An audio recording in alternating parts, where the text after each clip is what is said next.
মৎস্যজীবীরা নৌকোর মাধ্যমে মাছ সংগ্রহ করে নিয়ে এসছে, তো সেটা লোডিং হচ্ছে, কোথাও কোনো বাজারে মার্কেটে পাঠিয়ে দেবে। এইসব গাড়ি দাঁড়িয়ে আছে, এই গাড়ির মাধ্যমে চলে যাবে বিভিন্ন শহরে, মার্কেটে চলে যাবে।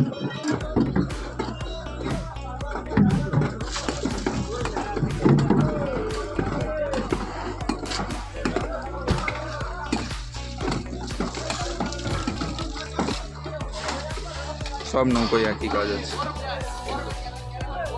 সব মৎস্যজীবীরা, অনেক নৌকো।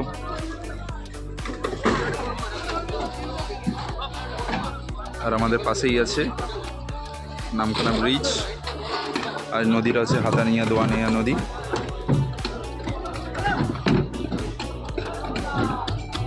এই মাছ,